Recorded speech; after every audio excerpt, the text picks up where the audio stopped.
Hello everybody, welcome back. It is another beautiful day here in the prairies. I'll be honest with you right off the hop, I didn't get any planting into the ground done yesterday, but it is lovely at the moment. So I figured I'd do some of that and I'd bring you guys along with me. So let's get started. So I don't know how much of this I'm going to get done today, but I figured I'd start with the ones that are in the cardboard tray, because as it's starting to get more moist outside, that thing is starting to fall apart on me.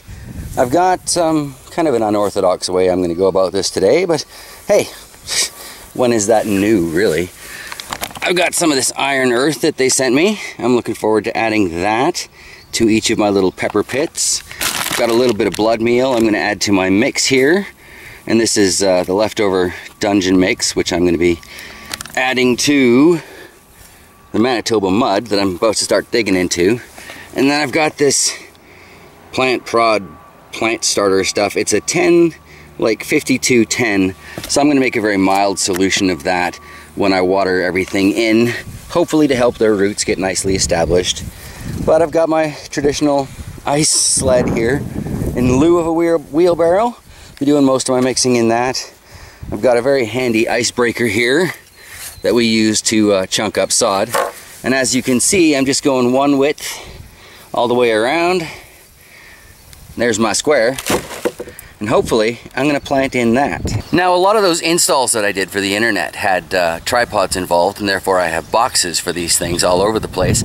So my long-term plan is to kind of cut them into strips, and I'm going to run that, well, down beside the plants, and then I'm going to put my green lawn clippings on top of that, because it does work well for weed suppression, but I'm hoping that the cardboard in between the two will stop it from stealing nitrogen in the soil and you know, be browns to mix with the greens. Hopefully be good long-term compost if I decide to plant here again. So for those of you who are wondering why the heck I've got such a little bit of sod pulled up from my garden, I'm not going with the big plots for the peppers this year. I'm just going to go with these little squares, space them out so I can mow between them, and just kind of let it grow, I don't know, a little more freely in the lawn. And basically, I'm not entirely sure I want to commit to this area. I think right now it's a good spot for peppers, but I won't know until after the season. And I'm thinking these little chunks will grow in nice and quick, whereas it would probably take a couple of years for something like this to grow back in. So, yeah, odds are it'll stay a garden, but I figure I'll play it safe for a change. This ridiculous blue thing came with the house. I've been trying to find assorted uses for it.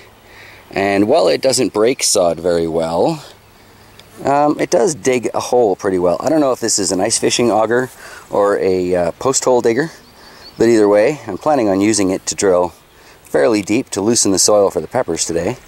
And hopefully that'll work out well for me. Never know, in this yard I can encounter some pretty serious rocks though. Cool, well, for my first location that seems to have worked out fairly well. So now I'm going to go grab that little tiny garden spade, clean that soil out, mix it up, add some of the good stuff, figure out who's going down. You know, gardening stuff. Well, I have to say that seems to have worked fairly well. I get a nice deep hole there. Just tossed in a few of my big metal scoops of the perlite dungeon mix. Gonna add in a full scoop of this iron earth remineralizer. I don't know why that word is so hard for me to say. Mix that up. Plant her in. So since I dug that way deeper than I needed to, I've backfilled it, but I just wanted to get some of that blood meal and the iron earth and stuff nice and deep in the hole for it, and I wanted to loosen up the soil. I'm hoping that will make it a little easier for the roots to grow. Our first victim here, Crimson Red in the styrofoam, has had a very rough go of it so far, so anything at all I can do to help it out I figure is a good thing and probably a bit of a kindness. Well, that's not too terribly root bound or anything, but it definitely did not want to come out of the cup. I am so done with styrofoam noodle cups for pepper plants. But at the same time, those regular styrofoam drinking cups seem to be just fine. So, I don't know, maybe it's something in the way these ones are made. Anyway, I'm going to backfill this before the roots get too much sunlight on them. Alright, so planted in, happily backfilled. Needs to be watered and mulched, of course. And I need to figure out something better for a label. But it's officially starting. The peppers are going in the ground. Now just another 11 to go in that tray, and I'm on my way 12 actually. I think one of those might be a double pepper in that one there on the very end. Maybe we'll do that next and find out. So it looks like our next pepper to find safe refuge in the ground, well, hopefully safe refuge, was in fact a red demon. And there were in fact 2. So this 1 cup's gonna have to work for both plantings. I'll have to move my sled. This is not the easiest way to go about this, I'm sure. But you know me, I like to do things just that little bit different. Well, I'm only 3 peppers into this so-called plan, and it's already becoming quite apparent to me that I should have some sort of spacer for this, because I don't think that's quite right.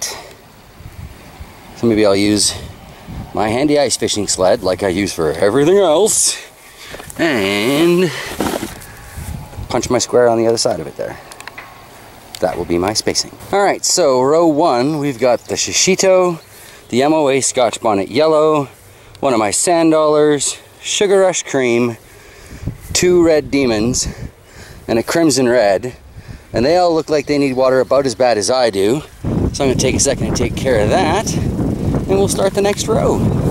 Alright, judging by those clouds and the fact that I felt a couple of raindrops, I don't think I've got much more time out here today, but I did finish the second row of peppers. So starting at the back, we've got a Sand Dollar, Sand Dollars, that's the other end.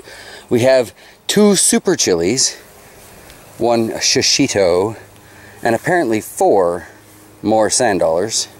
So that makes 5, because there's these 4 here, and then there's that one there.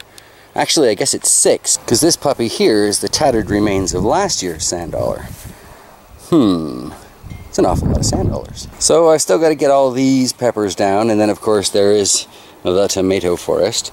But that's what I've gotten in today before it, well, became no longer camera safe weather. So that's what I've got. Yeah. So on that note, as the wind picks up, I'm going to bid you guys a fond farewell, and I will see you tomorrow. Take care, everybody.